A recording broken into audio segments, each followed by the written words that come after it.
What happens when a comedian known for her wholesome charm meets one of television's most provocative hosts? Tonight, we're diving deep into the shocking confrontation that had Leanne Morgan walking off set and Andy Cohen scrambling for damage. Control. The stage was set for what should have been a typical promotional appearance.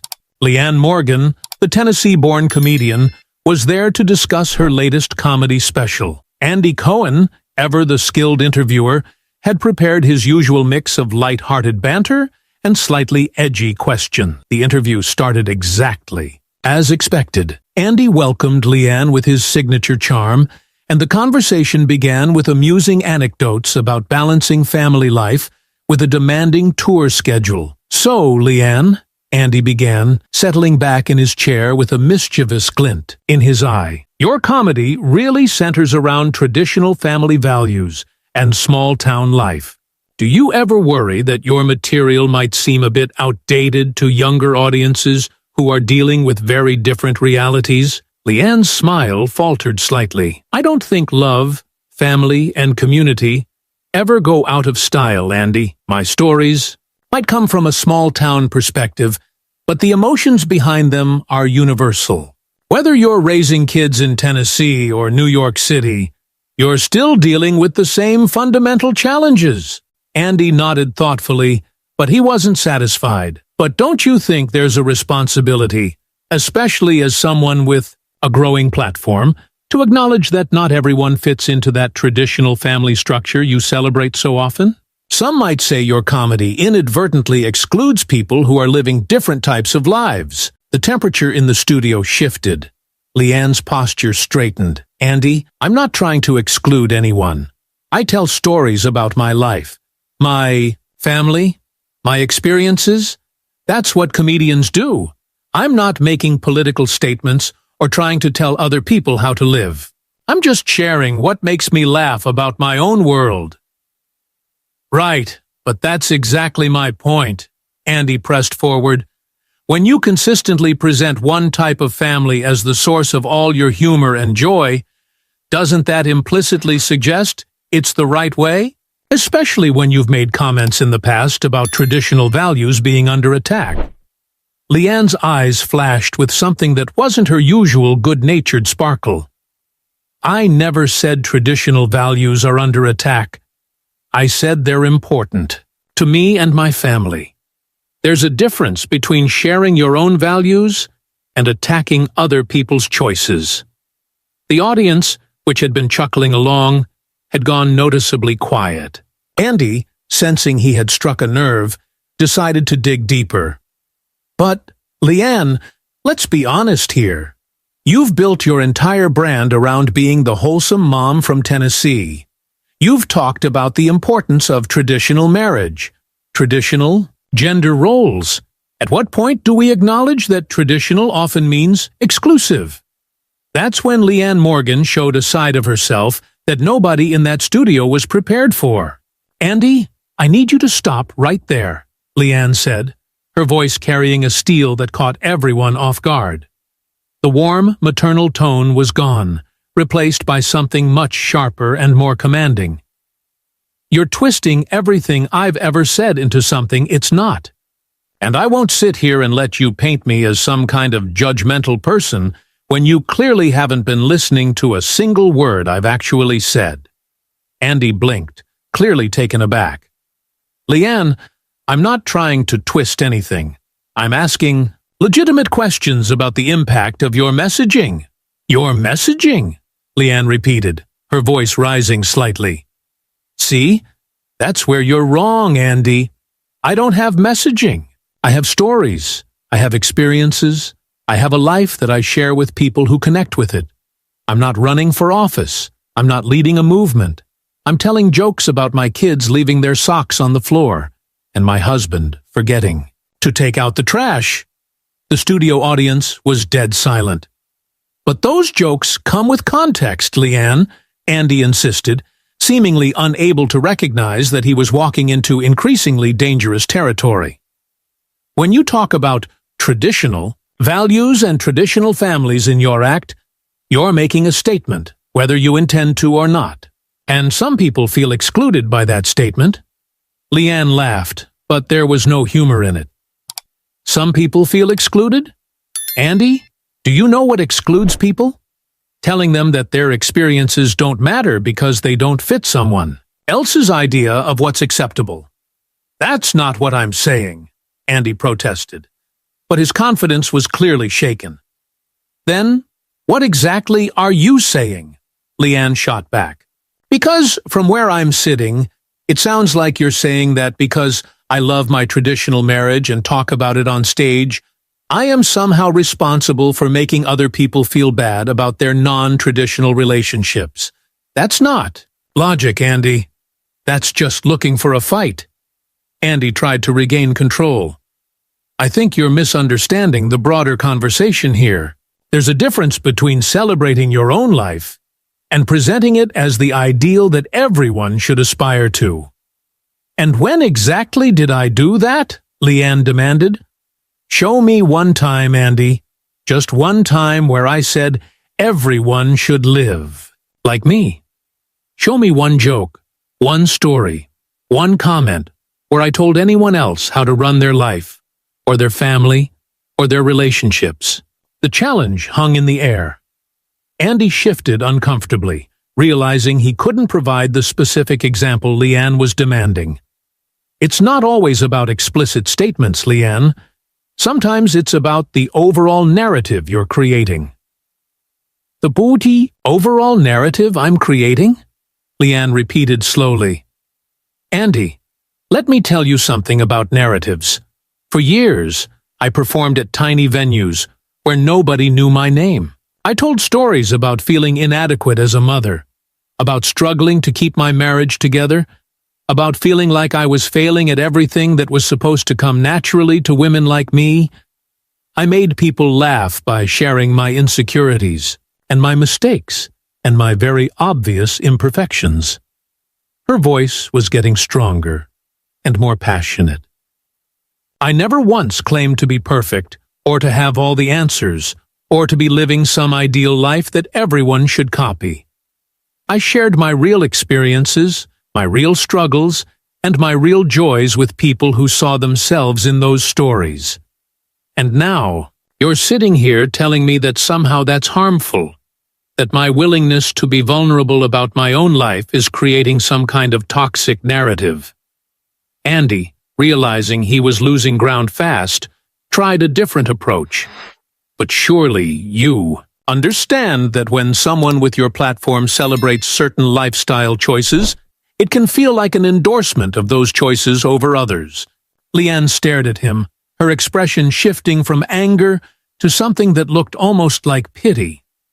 Andy, do you hear yourself right now? You're essentially telling me that I'm not allowed to love my own life out loud because it might make other people feel bad about theirs. Do you realize how backwards that is? I'm not saying you can't love your life, Andy replied, but his voice lacked its usual conviction. I'm saying there's a way to do it that doesn't marginalize other people's experiences. Marginalize? Leanne's voice cracked with disbelief. Andy, I talk about burning dinner, forgetting school events, and having awkward conversations with my teenagers.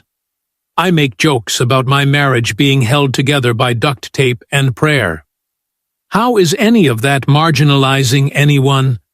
How is being honest about my own struggles somehow putting other people down? The cameras continued rolling as the Iowa tension reached a fever pitch. Andy's usual smooth interviewing style had completely abandoned him. Look, Leanne, I think we're talking past each other here, Andy said, attempting to regain some control. All I'm trying to say is that in today's climate, we all have to be more conscious about how our words affect different communities. Different communities? Leanne repeated, shaking her head. Andy, I perform for truck drivers and teachers, nurses and mechanics, stay-at-home moms and working dads. I perform for people who are struggling to pay their bills and keep their families together. Those are my communities, and now you're trying to tell me that my life and my stories are invalid because they don't fit your narrow view of what's acceptable.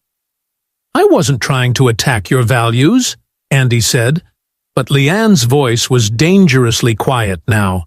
The kind of quiet that anyone who has ever been in serious trouble with their mother would instantly recognize.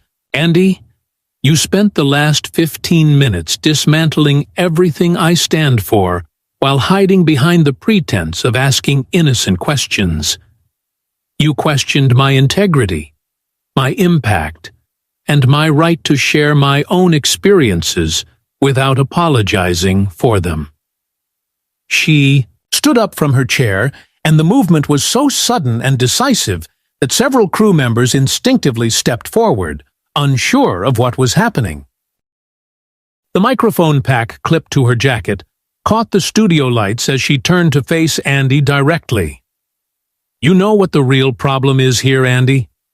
It's not that I celebrate traditional values. It's not that I tell stories about small-town life. The real problem is that you've surrounded yourself with so many people who think exactly like you do, that you've forgotten there's a whole world out there that doesn't revolve around your perspective. Andy remained seated, but his posture had changed completely. He looked genuinely shaken. Leanne, please sit down. Let's talk about this rationally. Rationally? Leanne laughed, but there was no warmth in the sound. Andy, there's nothing rational about what just happened here. You invited me on your show to talk about my comedy special, and instead, you decided to put me on trial for the crime of being happy with my life choices. I was asking legitimate questions about the cultural impact of your work, Andy insisted, but his voice lacked any of its earlier conviction. No, you weren't, Leanne shot back. You were fishing for a controversial moment that you could use to generate buzz for your show. You were hoping I would say something you could twist into a headline. You were looking for content, Andy, not conversation. The accusation hung in the air like a challenge. Andy opened his mouth to deny it, but something in Leanne's expression stopped him cold. Do you want to know what's really sad about this whole situation? Leanne continued. I came here excited to share my work with your audience. I thought this would be a fun conversation about comedy and family and finding joy in everyday life. Instead, you turned it into an interrogation about whether my happiness is somehow problematic. She began unhooking the microphone from her jacket, her movements deliberate and final. You know, Andy, I've spent my entire career trying to make people laugh about the challenges of real life. I've shared my failures, my insecurities, my struggles, and yes, my successes too. I've been honest about what works for me and my family, while never claiming it has to work for everyone else. The microphone pack came free, and she held it in her hand. But apparently, in your world, that kind of honesty is dangerous. Apparently, being genuinely happy with traditional choices is somehow threatening to people who make different choices. Apparently, celebrating your own life is only acceptable if you constantly apologize for it first. Andy finally stood up, perhaps realizing that this interview was spiraling out of his control. Leanne, I think you're overreacting here. These are important conversations that our society needs to have. Our society? Leanne's eyebrows shot up. Andy, you don't speak for our society. You speak for your bubble, your audience, your worldview. And that's fine, but don't pretend it's universal. She took a step toward his desk. Here's what I think our society actually needs. I think we need more people who are willing to be genuinely happy without apologizing for it. I think we need more people who can celebrate their own choices without tearing down other people's choices. I think we need more people who understand that there's room in this world for all kinds of families, all kinds of values, and all kinds of stories. But most of all, I think we need fewer people who think that their job is to police other people's happiness and make them feel guilty for living lives that don't match some predetermined template of what's acceptable. She placed the microphone pack on Andy's desk with a soft click. I came here to talk about making people laugh, Andy. Instead, you've reminded me why so many people feel like they can't be honest about their own lives anymore. You've reminded me why so many people feel like they have to hide who they really are and what they really believe just to avoid being attacked by people who claim to champion tolerance. Andy stood frozen behind his desk. So, thank you for that reminder, Leanne continued, her voice now carrying a sadness that cut through the anger. Thank you for showing me exactly why my comedy matters so much to the people who come to my shows. They're hungry for someone who will tell them it's okay to love their lives, even if those lives don't fit someone else's idea of what's progressive or enlightened. She turned toward the exit, then stopped and looked back at Andy one final time. You know what, Andy? I hope you find whatever it is you're looking for. I hope you find a way to be happy with your own choices without needing to tear down other people's choices, because that's what genuine tolerance actually looks like. With that, Leanne Morgan walked toward the studio exit. But as she reached the door, Andy's voice cut through the stunned silence. Leanne, wait. You're walking away from an important conversation here. She stopped, her hand on the door handle, and slowly turned around. An important conversation, she repeated, walking back toward the center of the studio. Andy, you don't want a conversation. You want a confession. You want me to admit that my happiness somehow makes other people unhappy. You want me to apologize for loving my life? The studio audience watched in absolute fascination. Let me tell you what an important conversation would actually sound like, Leanne said, her voice carrying to every corner of the studio. An important conversation would be about why we've reached a point in our culture where someone can't share their joy without being accused of causing someone else's pain. An important conversation would acknowledge that there are millions of people in this country who feel like they can't talk about their faith, their families, or their values without being labeled as bigots or threats to progress. She gestured toward the audience, many of whom were nodding along. These are people who work hard, love their families, contribute to their communities, and try to live good lives according to their own understanding of what that means. And instead of celebrating that diversity of experience, we've created a culture where certain types of people feel like they have to hide who they are just to avoid being attacked. Andy's face had gone completely pale. Leanne, that's not what I was trying to do. Then what were you trying to do, Andy? She demanded. Because, from where I stand, it looks like you were trying to shame me for being proud of my choices. It looks like you were trying to make me feel guilty for sharing stories that resonate with people who live lives similar to mine. The confrontation had reached a level of intensity that made everyone in the studio uncomfortable. You talk about inclusion and tolerance, but your version of inclusion apparently doesn't include people like me. Your version of tolerance apparently doesn't tolerate people who find meaning and purpose in traditional ways of living. Leanne's voice cracked slightly. Do you know how many women have come up to me after my shows and thanked me for making them feel like it was okay to be proud of being a mother? Do you know how many couples have told me that my jokes about marriage helped them remember why they fell in love with each other in the first place? She wiped at her eyes, not caring that the cameras were capturing her vulnerability. These are people who had started to feel like their lives didn't matter, like their choices were somehow less valid than other people's choices, like their happiness was something to be ashamed of. And my comedy helped them remember that there's nothing wrong with loving the life you've built, even if it's not the life that gets celebrated in magazines or on social media. Andy stood there speechless, clearly unprepared for this level of raw honesty and passion.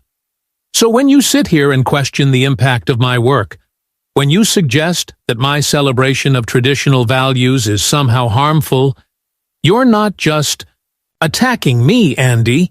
You're attacking every person who has ever found comfort or joy or validation in my stories. You're telling them that their experiences don't matter as much as other people's experiences. Leanne took a deep breath and looked directly into the camera. I refuse to apologize for that. I refuse to apologize for making people laugh about the beautiful, messy, imperfect reality of family life. I refuse to apologize for celebrating love and commitment and the choice to put your family first. And I absolutely refuse to apologize for being happy. She turned back to Andy one final time. You want to have important conversations, Andy? Start by having an honest conversation with yourself about why someone else's happiness threatens you so much, because that says a lot more about you than it does about me. With those words, Leanne Morgan walked out of that studio, leaving Andy Cohen standing speechless behind his desk, his audience in stunned silence, and his production teams scrambling to figure out how to end the most explosive interview in late-night television history.